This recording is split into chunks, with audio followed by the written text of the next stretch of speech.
Some crimes are so heartbreaking or shocking that they change laws, change society, or even earn the label crime of the century. But the stories that made headlines in decades past aren't necessarily remembered today. I'm Amber Hunt, a journalist and author, and in each episode of this show, I'll examine a case that's maybe lesser known today, but was huge when it happened. This is Crimes of the Centuries.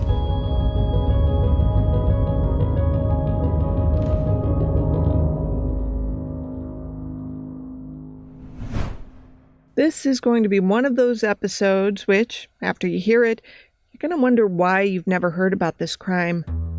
More specifically, you'll wonder why you never learned in American history class about this chapter of a long-term campaign of domestic terrorism that damn near started a second civil war.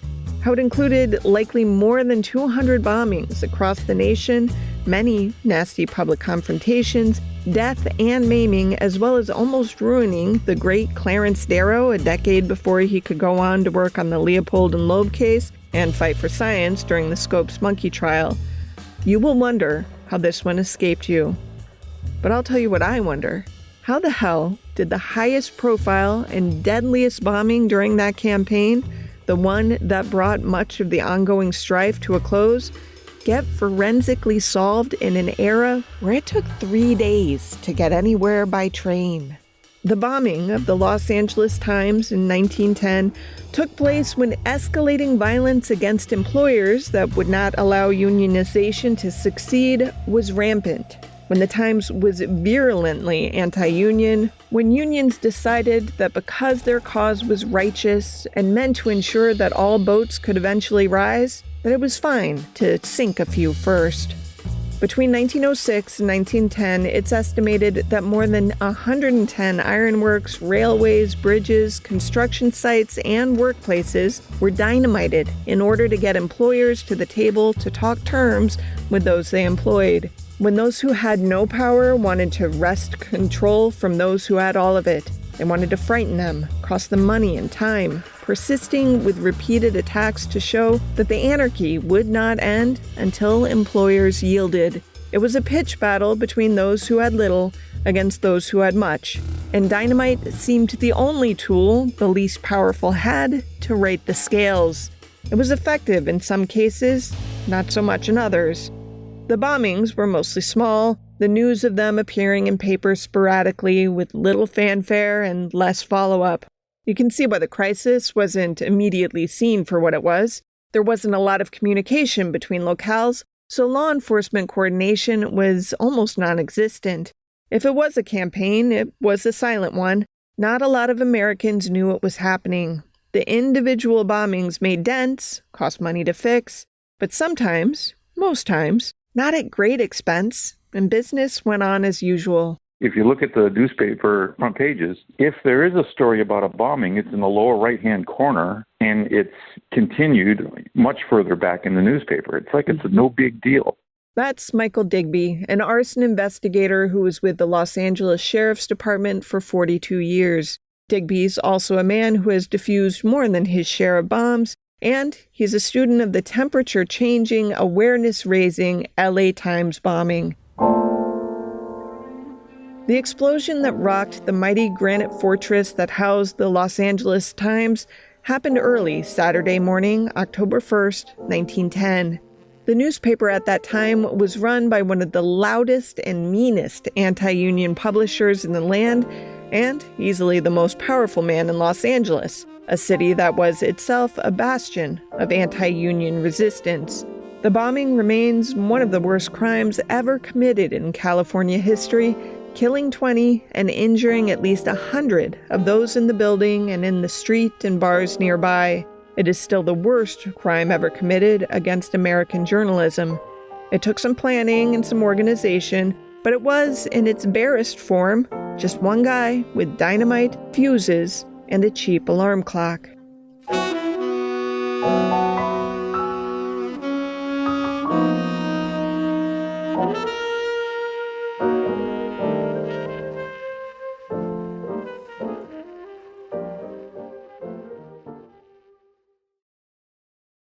The Los Angeles Times stood in a mighty brick and granite building on a handsome corner lot, though that hadn't always been its home.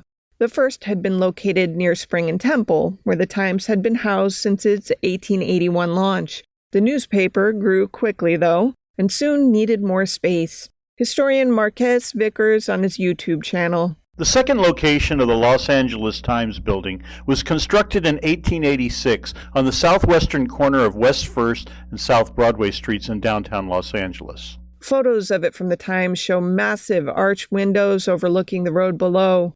It seems too beautiful, too stately a building to target, but then the target that day wasn't really the building as much as it was the Times owner, General Harrison Gray Otis. Otis was born in 1837 in Ohio, the descendant of a colonial political activist named James Otis. That elder Otis had helped formulate the colonists' grievances against the British government in the 1760s. According to Britannica, James Otis might have been the actual guy to coin the oft-quoted phrase, "Taxation without representation is tyranny." In short, the Otis family name was well respected by the time Harrison Gray came along.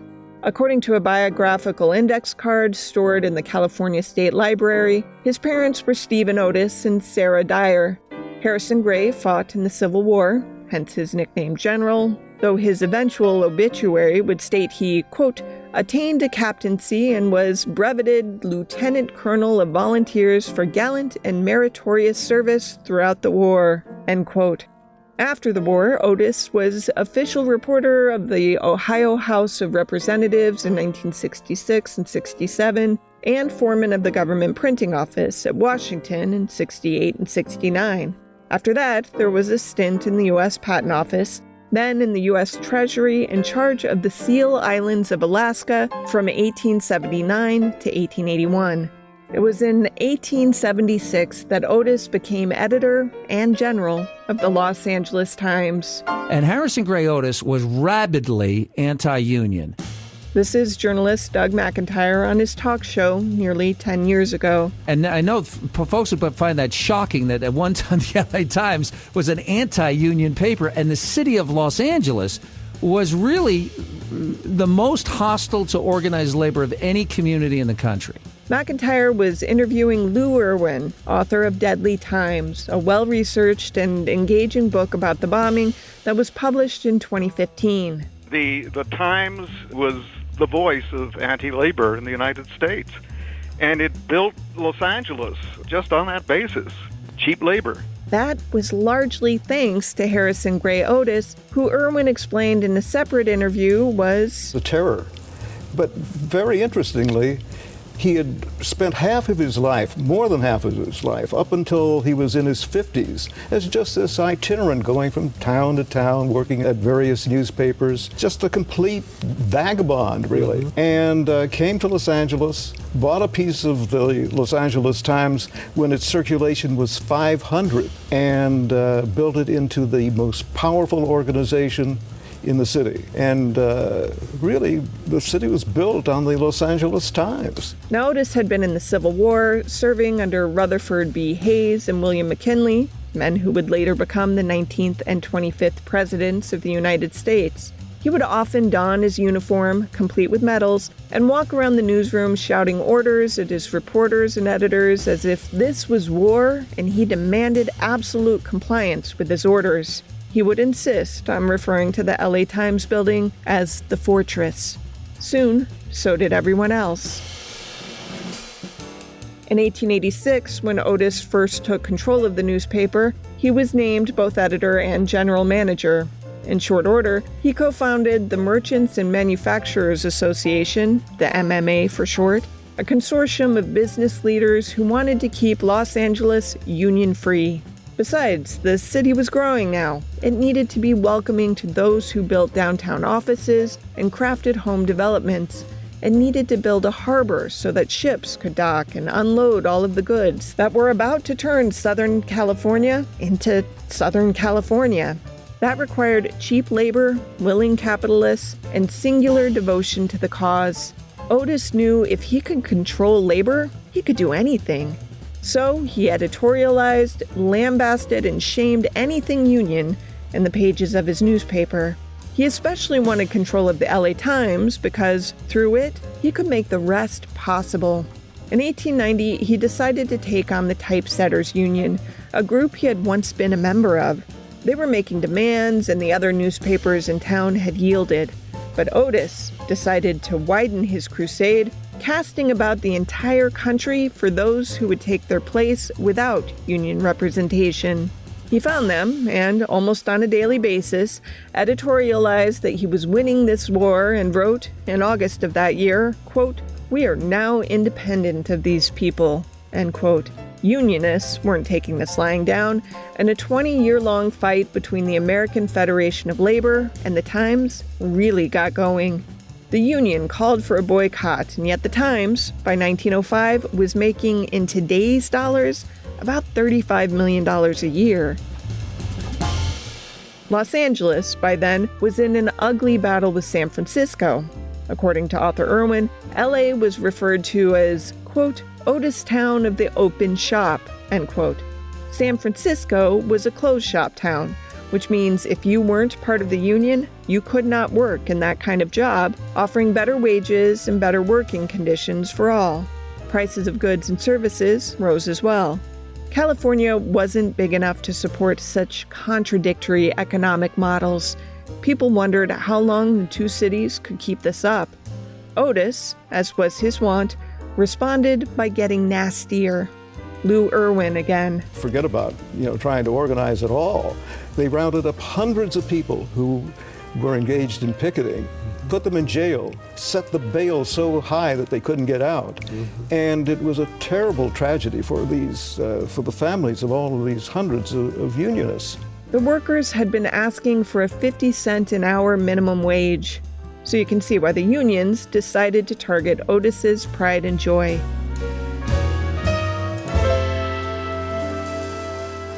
Up to now, union bombers, egged on and paid for by union leaders, had tried to work in ways that wouldn't kill or maim workers. That meant they would strike at night when no one was about, sometimes with the bombers even warning on-duty night watchmen to vacate before havoc ensued. On the night of September 30th, 1910, Otis was in Mexico on some official thing or another. His son-in-law, Harry Chandler, assistant general manager at the paper, had promised his wife that he would leave early that night, a relative thing given his hours. Usually there past 1 a.m., he did leave early, around 12:45. It was a typical big city news night, but the newsroom and editorial departments had already handed their work over to the usual assortment of typesetters and printers and headed out to a few of the bars that were adjacent or across the street from the fortress.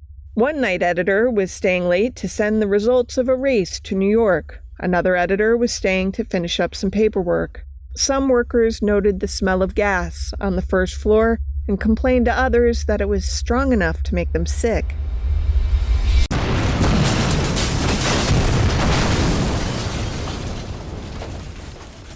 At 1:07 that Saturday morning, 16 sticks of dynamite blew apart most everything standing at the corner of 1st and Spring Streets.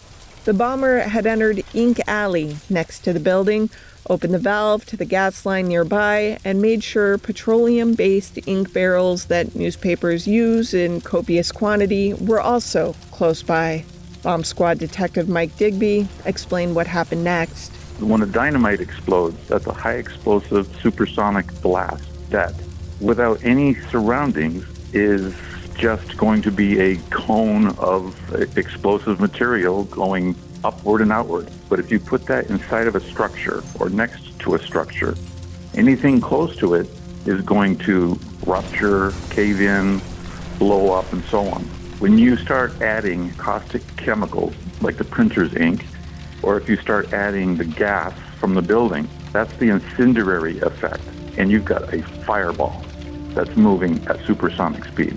So it's more than just the blast. Now you've got a thermal effect occurring. Author Irwin would note that the explosion was seen and felt miles away, incandescent for hours in the direction of the downtown sky. That's what 50 pounds of dynamite does. Never forget that this was a daily newspaper. There were people inside, still working. Most were hurled about, crushed by falling debris, some becoming fireballs running towards safety before collapsing. Some were simply incinerated. If possible, they tried to get out, searing their hands on superheated cables, grabbing at anything to get away from the fire. Some jumped from the building as onlookers urged them not to. Flaming tar-like ink sprayed even onto those who were in the street or in nearby bars. Police and firefighters arrived, a few of whom would end up among the dead and injured that day. In a brief, sort of funny aside, the first police officers to arrive were two undercover cops dressed as women who had been on a stakeout trying to attract a serial rapist. They momentarily confused those who arrived after them. Harry Chandler, the assistant general manager / owner's son-in-law, came back downtown, surveyed the scene, and by 4 a.m. gathered up any journalist he could find. All of them, to one degree or another, burned, bruised, temporarily deafened, and very, very pissed off, and took them to the offices of the Los Angeles Herald. Chandler had, at some point and without any fanfare, bought many shares of the competing newspaper, which fortuitously allowed him to set up shop there and produce an extra edition that morning. Helped along by the injured employees, as well as a former reporter, now a judge, some theater folks, and a postmistress, Chandler geared up the Times auxiliary press a few blocks away, and the sun was barely up over the San Gabriel Mountains when the headline of the Los Angeles Times read, "Unions bombs wreck the Times, many seriously injured." It's a rather gaping journalistic leap he made there, not unnoticed by union sympathizers. Still, the truth was plain. Someone had tried to stop the Los Angeles Times from printing. They had killed people. They had injured many more, and they had demolished a granite building that had filled a city block. But as for stopping the paper from coming out, well, in that, they failed.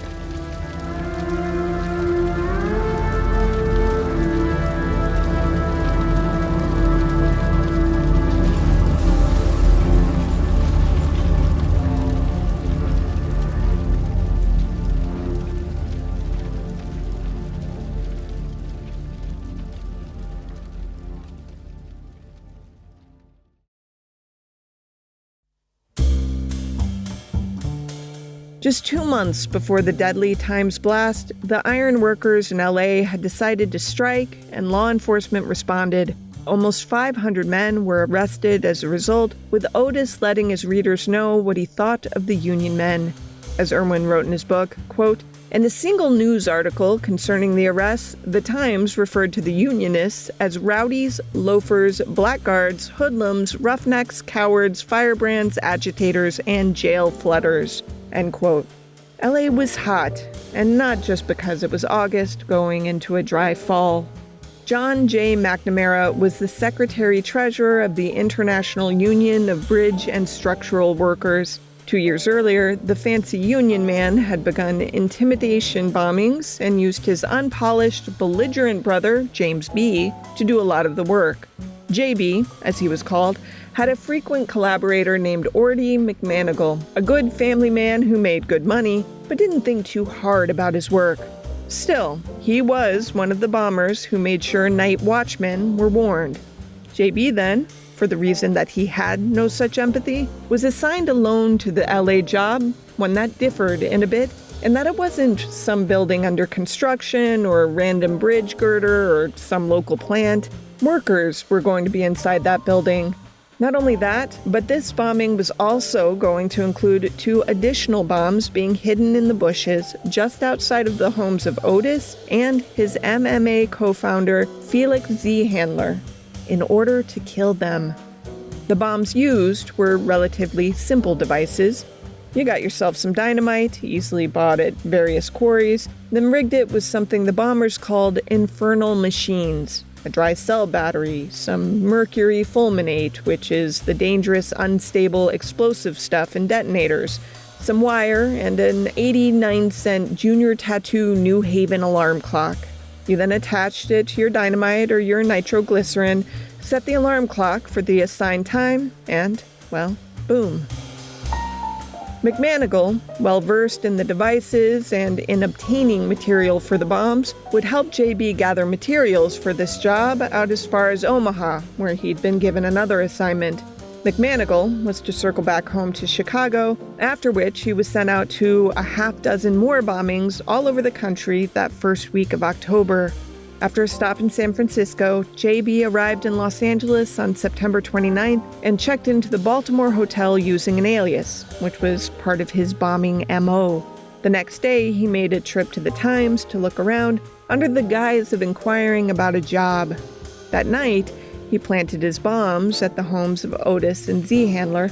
Then he sauntered over to the Fortress, opened the gas valves, and took the back route to Ink Alley, leaving a ticking package behind. Then he got the hell out of town on a 9 p.m. train. Hours later, the Times building blew apart.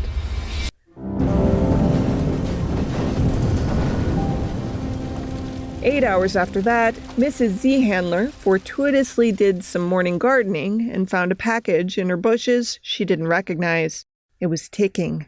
Upon a neighbor's advice, she called police who dismantled it. It had been set to go off earlier, but had been wound too tight. The Otis family found their bomb at 1:45 p.m. and called the cops, who began to dismantle it when the alarm sounded. They immediately threw the bomb far into the street, where it blew a wide crater and broke windows throughout the neighborhood. Meanwhile, union leaders were livid, given the instant condemnation by Otis and other newspapers that unions were responsible. They even sent their own special team of dynamite experts from the mining union to inspect the site.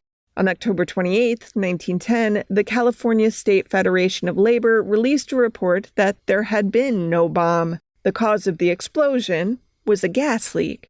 They would be proven wrong, but union leaders and members all down the line held their ground for almost a year. This was not the union's doing.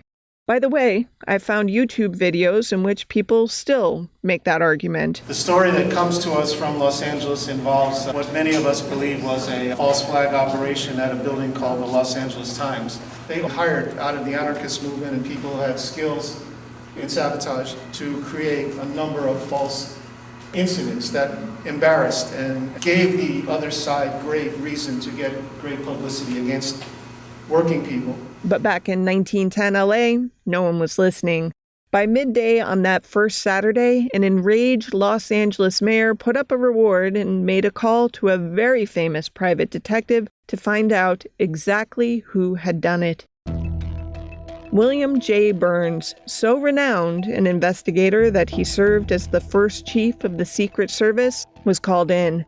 The William J. Burns International Detective Agency in Chicago just so happened to have also been retained to look into an early September 2010 bombing in Peoria. A side note, if you're a longtime Crimes of the Centuries listener, you likely recognize Burns' names from past episodes. His security firm, now Burns International Security Services, still exists, still stands as a sign of safety on your premises. Now Burns, who was promised a reward of $100,000 $1910, took the LA job on the grounds that he reported to no one and that every lead he found was his to investigate. Burns found nothing much to work with at the bomb site. Most everything had been incinerated. But the Z Handler bomb was intact. Its dynamite marked as a product of Giant, California. This was crazy luck. Explained Digby, dynamite wasn't easy to come by. So few places sold it legally, and basic police work is all those guys had. They had to do interviews. They had to go through the remains of a blast scene and pick out small parts. They knew to expand the area in which to talk to people. For instance, when the bombing occurred in downtown LA, they did a wide area canvass of all the hotels in downtown. That's not necessarily something that would happen today because we have phone tracking technology. But what they did is they expanded it, and they just happened to walk into the front lobby of the Baltimore Hotel at 5th and Main. And that was a considerable break in the case by finding the bomber's name on the hotel ledger. That name was J.W. McGraw, an alias, it turned out, but it was at least consistent with a name that Burns had seen before in a previous investigation. Also on the case was Earl Rogers, a big-time trial attorney in Los Angeles who was the inspiration for the fictional Perry Mason. The mayor brought on Rogers and offered him most all of the Los Angeles Police Department and its investigators as help. Rogers had seen the damage at the newspaper building before the day had dawned. He had huddled with the chiefs of police and fire, the mayor, and Chandler. The atrocity of it stuck with him. This case, as you can imagine, did not want for news coverage, so much so that by Sunday, reporters in San Francisco had already gone to the dynamite plant in Giant, a little burg near the city's East Bay, and talked to the owners.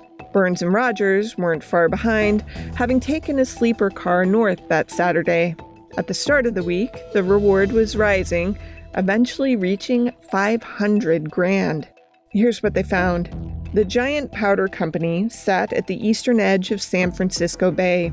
Two men, a man calling himself J.B. Bryce and another called Matthew Schmidt, were staying at a boarding house run by a woman named Lena Ingersoll. The pair were tasked with gathering supplies, and they knew they would need a 16 to 24-foot boat to use for a few days. The next day, an ad ran in the San Francisco Call that read, "Wanted by party of men, 16 to 24-foot launch for 10 days to cruise around bay and tributaries." The ad was sandwiched between other items in the miscellaneous wants column, including a restaurant looking for goats. The men then ordered up 10 crates, or 500 pounds of dynamite. Only 50 pounds would be used in downtown LA on October 1st. The rest was for when more persuasion was needed. Well, it turned out if you ordered dynamite, the powder company had to know the name of the boat that it would be loaded onto. The two men sent to get the explosives, one had a noticeably bad crossed eye, rented a boat in Oakland, which required lengthy conversations over several days with the boat's owner, who was adamant that one of their captains accompany them. The pair refused that, paid twice as much deposit from a big roll of bills, took the name of the boat Pastime, and decided they'd rename it for use in their chores. To accomplish that, they visited a hardware store to buy new aluminum letters to spell out Peerless. Then they set to changing the name in clear view of people in the harbor, leaving the P from Pastime in green paint. They did a lot of their work from the boarding house, which had thin walls and a busybody innkeeper. Once on the bay, the men struggled to maneuver the boat, causing many to stare, as they motored into San Francisco, where they rented a horse and carriage and hauled their crates to a home they had just rented. People watched as they unloaded. The next day, they took their boat out again and, when they needed gasoline, they hired a teenager to look after the boat. A Snoopy kid, he looked around, making notes of the ropes, twine, and burlap lying about. When it came to get their boat deposit back, they were handed a check which caused all kinds of consternation about how to cash it. They managed, but not without a lot of other people getting involved.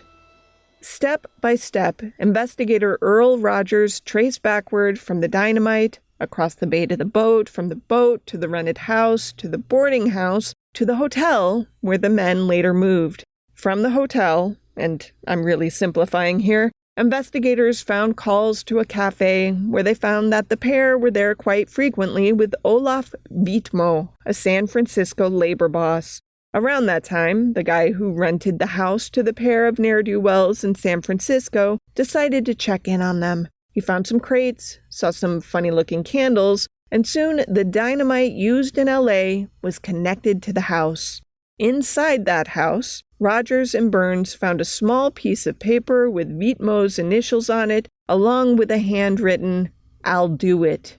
They also found a map of the LA Times alley and a route around San Francisco Bay. And the boarding house matron / Snoop was convinced to start talking. Rogers kept the newspapers apprised of all his good sleuthing, which ticked off Burns, who headed east to find McNamara. Unlike Rogers, who was talking to reporters constantly, Burns went radio silent. After 4 days of drinking and reading news accounts of the tragedy, JB thought more bombings were in order. His brother JJ told him to lie low. JB met with his sometime co-bomber, Orty McManigal, who was appalled by the LA death count. JB wasn't. But he was getting very antsy and began thinking he needed to hide out. Unbeknownst to him, however, that inkling came a tad late. By now, his every move was being followed by William Burns, as well as Burns' son and some well-trained trackers. 3 of his trackers decided to pretend to be hunters and befriended JB and Orty in the northernmost woods of Wisconsin where they had gone to hide out. As an anxious JB drank, Burns' boys waited patiently, gathering information to hang everybody. Burns was after the big fish. He was sure this was bigger than one bombing. His agency had, after all, been hired to look at that one in Peoria the month prior, and he was certain both were part of a concerted and ongoing terrorism campaign run by men in suits and ties. On April 12, 1911, JB and Orty were arrested. The next day, Orty confessed everything to Burns. A week later, JB's brother JJ was led away from his Chicago office in handcuffs.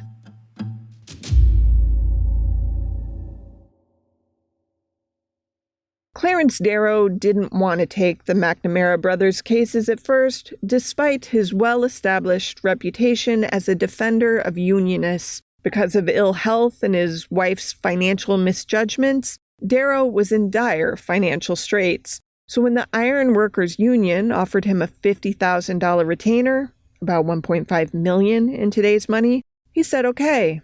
But it was not okay. Author Irwin. He took the case and came to California and saw immediately that there was no defense. Darrow's only hope to win this case? Maybe bribe a jury member or two. Accused later of setting out to organize an elaborate effort to do so, Darrow feigned ignorance.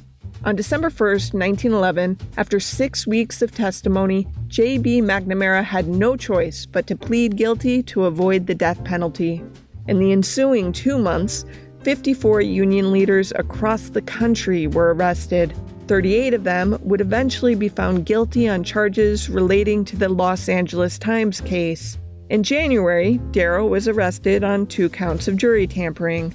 The man who had given $4,000 to a juror in McNamara's case at the behest of Darrow had turned state's evidence. In mid-August 1911, Clarence Darrow rose to his own defense in the bribery case. I'm no Darrow, but I'll quote, "What am I on trial for, gentlemen of the jury? I am not on trial for having sought to bribe a man named Lockwood. I am on trial because I am a lover of the poor, a friend of the oppressed, because I have stood by labor for all these years and have brought down on my head the wrath of the criminal interests in this country. Whether guilty or innocent of the crime charged in the indictment, that is the reason I am here, and that is the reason that I have been pursued by as cruel a gang as ever followed a man." End quote. He spoke to the jury like that for 6 hours. People cried, and the case was deemed a mistrial, saving, for now, Darrow's law license and his reputation. By his side that day, sitting as co-counsel, was Earl Rogers. A year later, Darrow would face a second bribery charge, of which he was acquitted. His early biographers maintained his innocence. Those who examined the case later did not. It's still up for debate in some circles. For a time, the tide turned against the labor movement. Letters to the editor showcased a sympathy for the cause, but horror at the deaths of innocent people who were doing nothing more than working when they were killed by a conspiracy that had forgotten who it served. But industrialization in this country ramped up and workers began, again, to fight for leverage and gained it. Los Angeles grew by leaps and bounds because of it, but that night remained forever a steep price in the growing. Arson Detective Digby again. And there's a lot of first responders that don't come out of it unscathed. A lot of firefighters, a lot of people in the bars, which of course were a bunch of newsmen, but people that were in the area on a Saturday night, they didn't come out of that unscathed. There's lots of people that had not just physical injuries, but never actually got over it. There's a fireman by the name of Lieutenant Ernest Rhodes, I think that was his name, for the LA City Fire Department. And he was so torn up about this that decades later, just before he retired, He wrote a letter to the LA Times expressing the troubles that he's gone through for the last 30 or 40 years, never really getting over the sights of what he saw that night or heard that night. People dropping from the buildings on the sidewalk right in front of him. J.B. McNamara died in San Quentin in 1941, never having expressed remorse for his crime. Burns became a legend. Rogers was immortalized as Perry Mason. Darrow grew famous.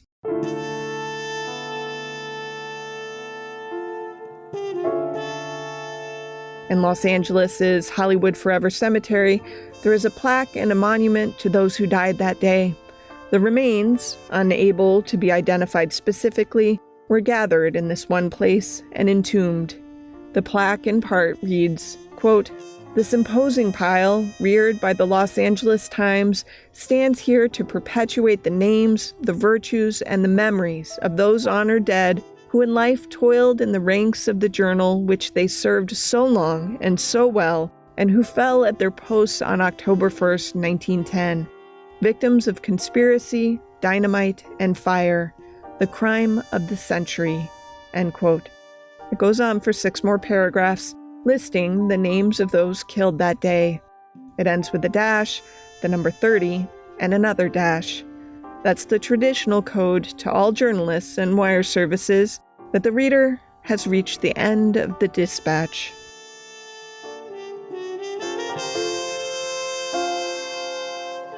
For this episode, journalist Amy Wilson read Lou Irwin's book, Deadly Times, the 1910 Bombing of the Los Angeles Times and America's Forgotten Decade of Terror. She also read many retrospectives on the case in the pages of the LA Times and spent time with the topic on the Library of Congress research site, Los Angeles Times Bombing and the Dynamite Conspiracy. Special thanks to arson investigator Michael Digby for agreeing to an interview with Amy.